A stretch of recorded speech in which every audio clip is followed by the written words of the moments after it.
Welcome to the DCTV News at Noon program. I'm Kelsey Kiesling. And I'm Kendra Cook. The Dolores County Broadcasting Network is the producer of DCTV with support from the Southwest TV Translator Association. If you have a news topic or event you'd like to see covered, give us a call. The studio number is 677-4119. Today's show runs Monday at noon, 3 and 6 p.m. and again is re-aired later throughout the weekend with the other weekday broadcast replays. Today is April 9th, 2018. And now, the news at noon. Reported by the Cortez Journal, a Cortez man died of a self-inflicted gunshot wound on March 31st while his wife and her 3 children were in the house, according to police. Lieutenant Andy Brock said Cortez police responded to a house on South Chestnut Street at 10:39 p.m. Saturday for a report of a suicide. Ryan Sanzone, age 26, was reportedly found dead after shooting himself with a 9mm handgun. It was the 7th suicide reported in Montezuma County in 2018. Brock said Sanzone's wife, Shanae Sanzone, and her 3 children, ages 9, 7, and 1, were in the house at the time of his death. 2 other adults also were present after the shooting, but Brock said it wasn't clear whether they were staying in the house. He said one of the other 2 adults was Lucas Keck, a registered sex offender. Brock added that police weren't sure who owned the gun that was found with Sanzone. He said police plan to release a detective's report next week. Employees at Sanzone's workplace, Jay Fargo's Family Dining, have planned a celebration of life in his honor for Thursday, April 12th, according to the restaurant's Facebook page. John Russell, Shanae Sanzone's former husband and the father of the 2 oldest children, said they are safe, although he said that one child who was awake during Sanzone's death might need counseling.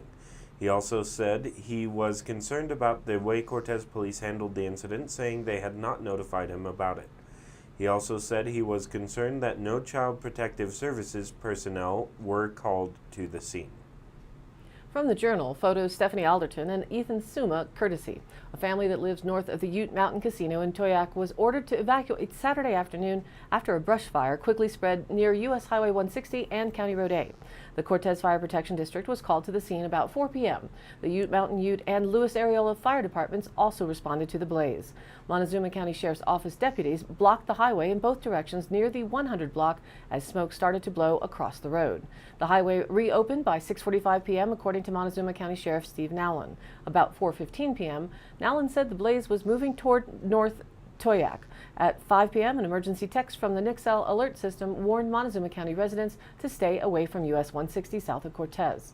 The alert later clarified that the evacuation order was for the area of blocks 0 through 1000. At 6:45 p.m., Nowlin reported from an incident command center at US 160 and County Road A that the fire had been contained to about 15 acres and that firefighters were setting back fires to keep it contained. Responders continued to monitor the fire amid gusty winds. No injuries or damaged structures were reported, though smoke was seen rising close to some farm buildings south of Toyac. Nowlin said it wasn't yet clear what started the fire. The Bureau of Indian Affairs was investigating. Nowlin said he plans to ask the Montezuma County Board of Commissioners to declare a fire ban at its next meeting today, Monday.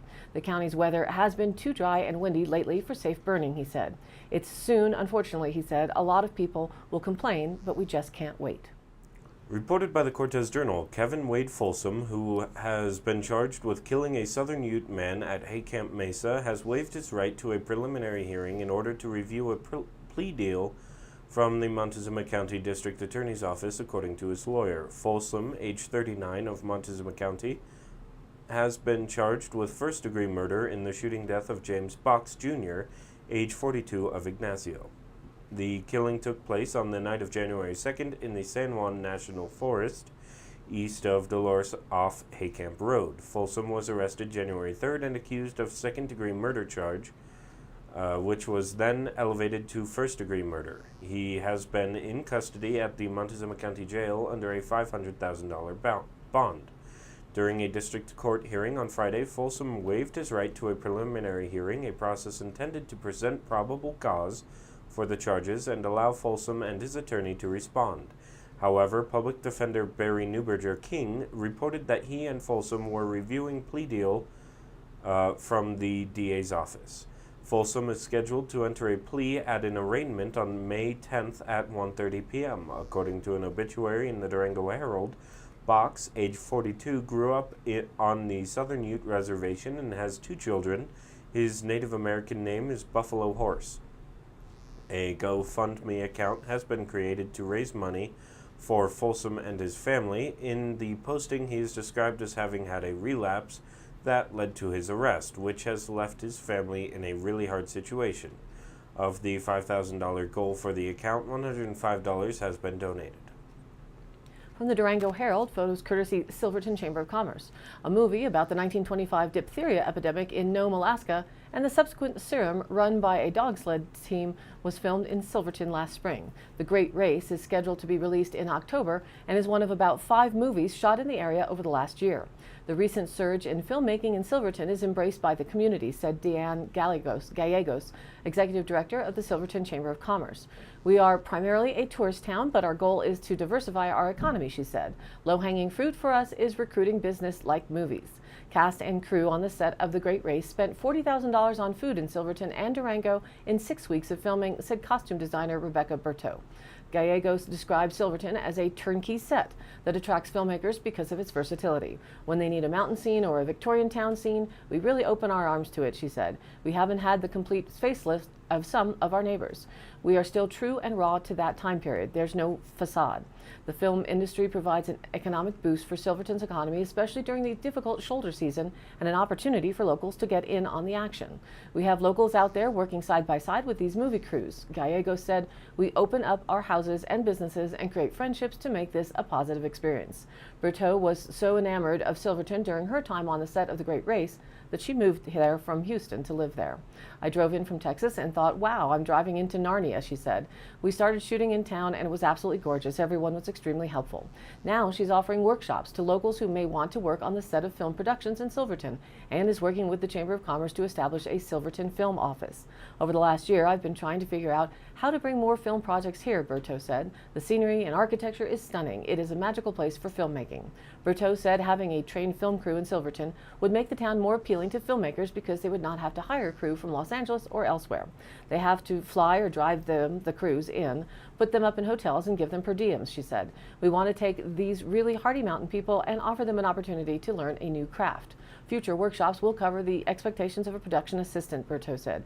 I'm hoping to eventually bring in camera operators, directors, costume designers, and makeup artists. She said, whatever specialty you are interested in, we want to have a workshop for that. We want to make Silverton a mecca for crew training in this region.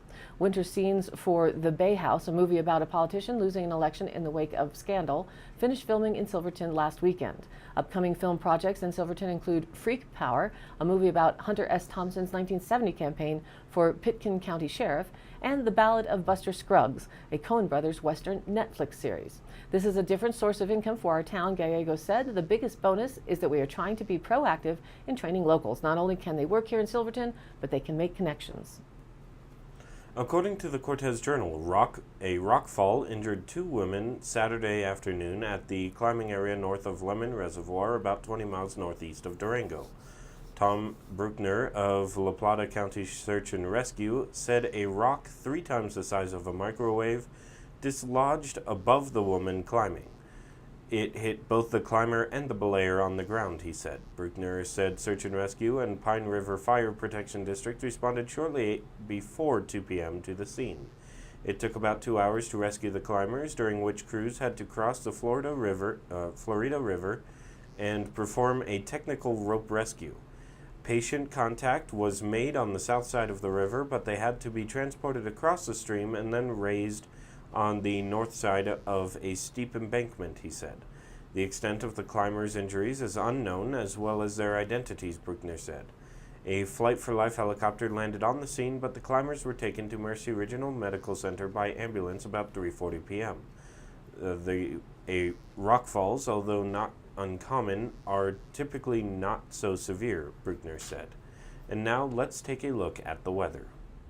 The National Weather Outlook, according to AccuWeather, a multifaceted storm will slam the central United States late this week, with possible blizzard conditions to the north and severe thunderstorms to the south. The same system will also be responsible for a surge of heat and wind over the southwest and south central U.S. that will elevate the risk of wildfires. For right now, areas of snow will still be seen in parts of the Great Lakes and Northeast early this week as the storm that dropped snow over the northern plains on Sunday spreads eastward. The surge of late spring warmth will first arrive Thursday in the Ohio Valley as May-like temperatures will approach the mid-Atlantic region. A train of storms will affect the northwestern United States with rounds of drenching rain, heavy mountain snow, and gusty winds into next week. While each of the storms is not likely to be exceptionally strong, the cumulative effect may lead to incidents of flash flooding, mudslides in the lower elevations, and an increased risk of avalanches in the high country. Regionally speaking, light snow showers will continue across the northwest Colorado mountains down to the Elk Mountains and near Vail Pass and Aspen through the morning hours before skies clear and showers end by the afternoon. 2 to 4 inches of snow is possible over the northwest Colorado mountains through the morning. Partly to mostly sunny skies will prevail this afternoon with slightly below normal afternoon highs. Dry and warm conditions return Tuesday and Wednesday as high pressure moves into the region, resulting in above normal readings. Southwest winds will increase substantially across the region late Wednesday and into Thursday, with dry conditions raising fire weather concerns where fuels are critical, such as in our neck of the woods. Warm temperatures Thursday will turn much colder by Friday and Saturday as a strong cold front moves through Thursday night, with showers increasing Thursday evening and lasting through Friday. The potential exists for below freezing temperatures across many valleys Friday night into Saturday morning, so if you're putting plants out, be advised to keep blankets and covers on hand. Dry conditions return by the weekend. The local DCTV 5-day outlook: today sunny with a high near 56. North winds 10 to 15 miles an hour. Tonight clear with a low around 31. North winds 5 to 10 miles an hour, becoming east after midnight. Tuesday it's sunny with a high near 66. East winds 5 to 10, becoming south-southwest in the afternoon. And then Tuesday night partly cloudy with a low around 41. South-southeast winds 5 to 10. Wednesday mostly sunny with a high near 71 degrees. South-southwest winds 10 to 15 miles an hour with gusts as high as 25. Wednesday night mostly clear with a low around 45. Thursday mostly sunny with a high near 65 and they say windy. Thursday night mostly cloudy with a low around 27, going down to breezy. And then Friday partly sunny with a high near 44, again staying breezy. Friday night partly cloudy with a low around 24 and blustery. And then Saturday sunny with a high near 52. Saturday night mostly clear with a low around 28. And now back to the news. According to the Cortez Journal, with a photo from the CDC in the AP file, nightmare bacteria with unusual resistance to antibiotics of last resort were found more than 200 times in the United States last year in a first-of-a-kind hunt to see how much of a threat these rare cases are becoming, health officials said Tuesday. That's more than they had expected to find, and the true number is probably higher because the effort involved only certain labs in each state, officials say. The problem mostly strikes people in hospitals and nursing homes who need IVs and other tubes that can get infected. In many cases, others in close proximity to these patients also harbored the superbugs, even though they weren't sick, a risk for further spread. Some of the sick patients had traveled for surgery or other health care to another country where drug-resistant germs are more common, and the superbug infections were discovered after they returned to the U.S. The situation was described in a CDC report. Bugs and drugs are in a constant battle as germs evolve to resist new and old antibiotics. About 2 million Americans get infections from antibiotic-resistant bacteria each year, and 23,000 die, Shuchat said. Concern has been growing about a rise in bacteria resistant to all or most antibiotics. Last year, public health labs around the country were asked to watch for and quickly respond to cases of advanced antibiotic resistance, especially to some last resort antibiotics called carbapenems.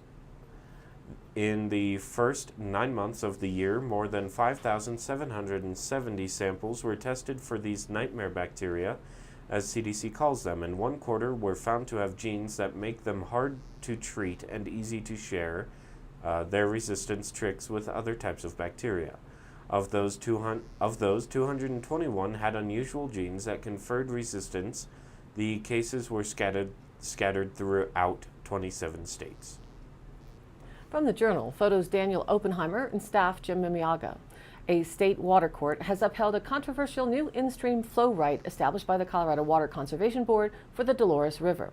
In 2015, the State Water Board appropriated a 900 cubic feet per second in-stream flow standard on the Dolores River during spring between the confluence of the San Miguel River and Gateway.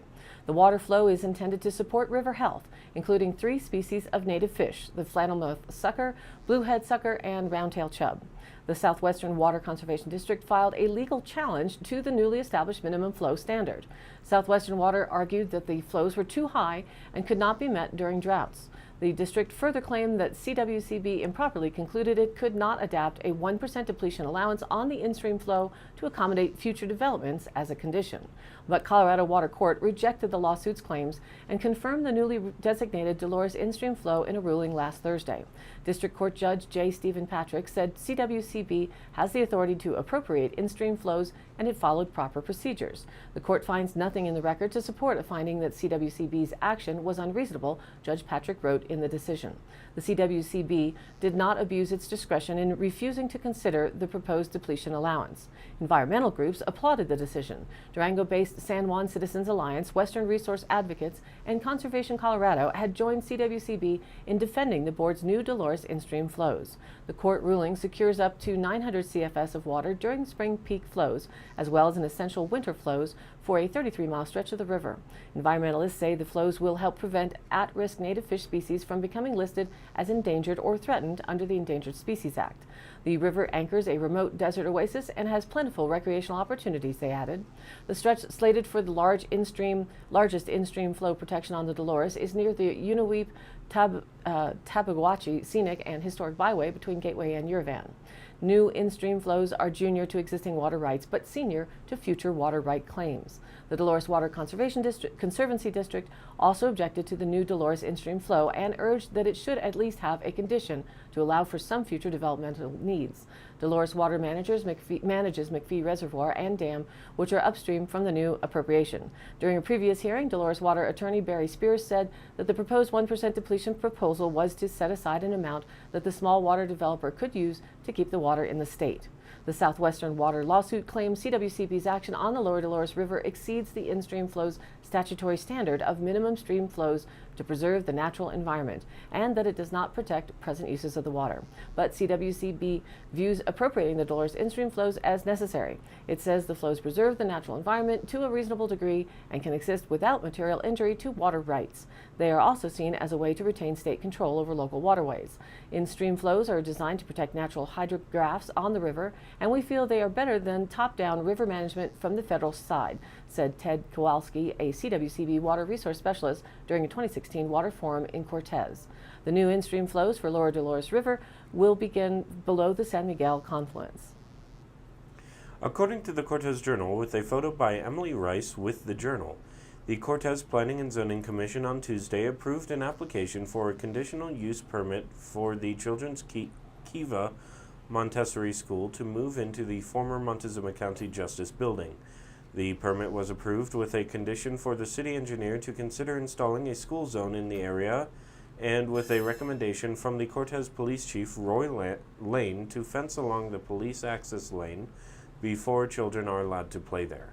The permit was approved with a 4-1 vote. Commissioner Danny Giannone voted no after discussion throughout the meeting about communication with the current tenants of the building at 601 North Mildred Street.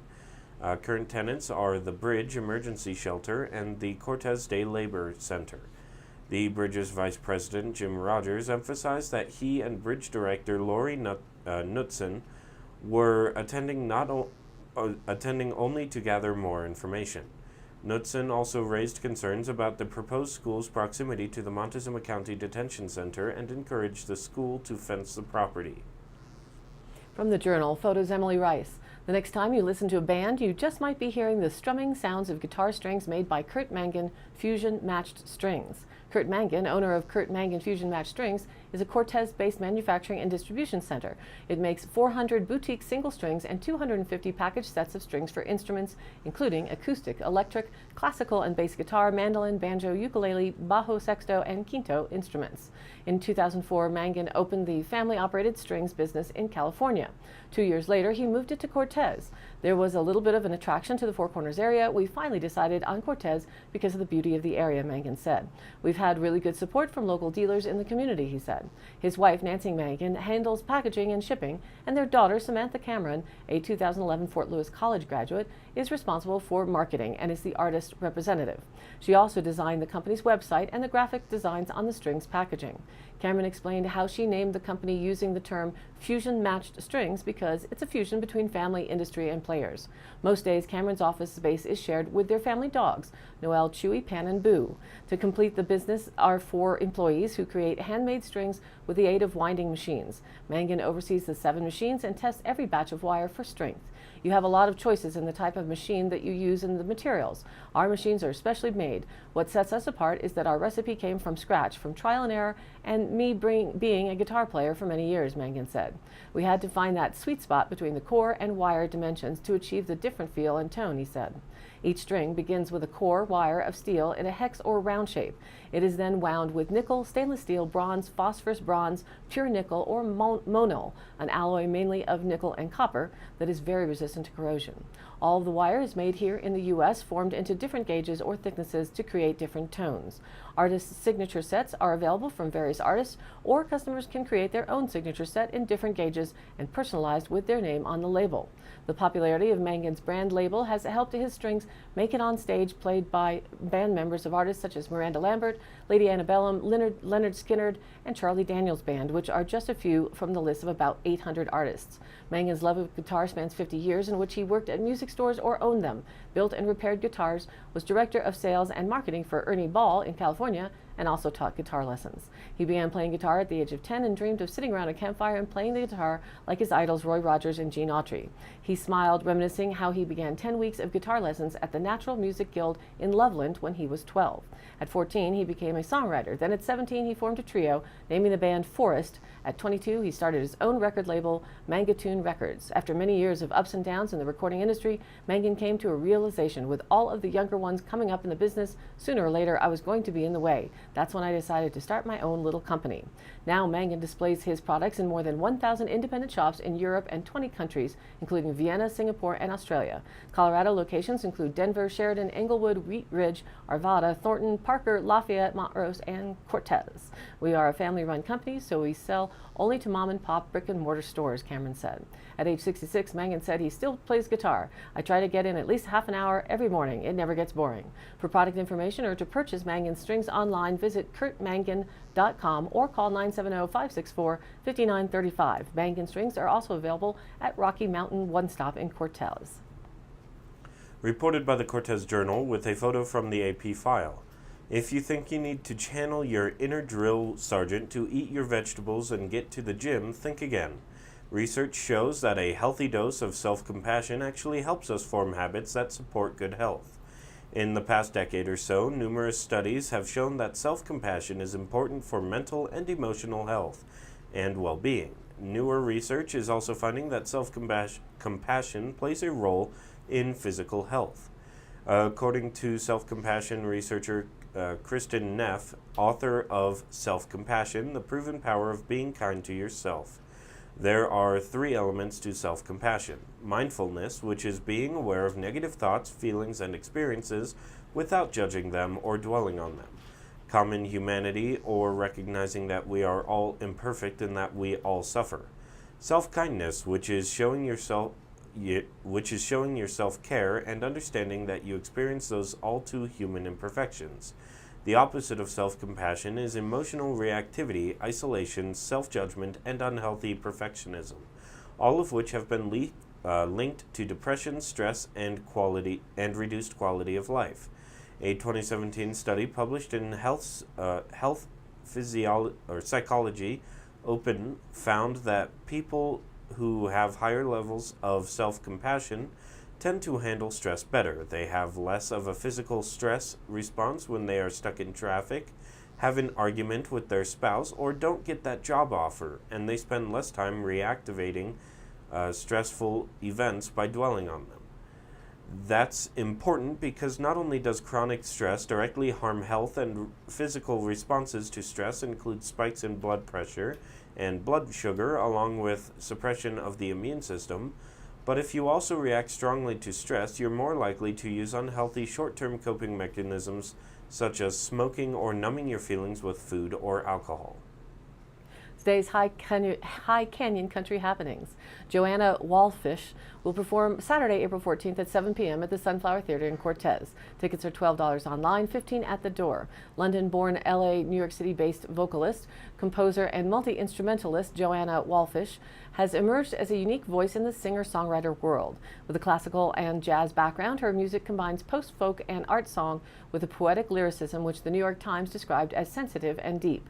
She's a master in the art of live vocal looping and creates beguiling vocal soundscapes to accompany her songs. The Telegraph called her virtuosic performance as sublime and unique.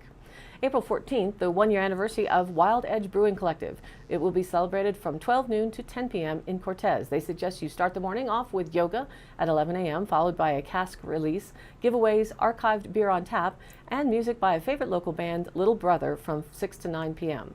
Starting April 10th, running through the 14th, celebrate the 24th annual Creativity Festivity exhibit at the Durango Arts Center from 10 a.m. to 5 p.m. each day. For more info on that event, call 970-259-2606. And all of these happenings are posted on our DCTV News at Noon Facebook page, along with the YouTube replays, weather and original stories, and local posts. To share your event or information, contact us by email dcbnnews@gmail.com or call the station 970-677-4119, and we'll be sure to get your news on air. Thanks for tuning in. News at Noon airs at noon Monday through Thursday and then is rebroadcast at 3 and 6 p.m. on each of those days. The weekday news shows are then replayed throughout the weekend as well. And be sure to check us out in social media on Facebook. It's DCTV News at Noon. Please like us there and share it with a friend. For Kendra Cook with DCTV and the News at Noon program out of Dove Creek, USA, I'm Kelsey Kiesling. Thanks for watching.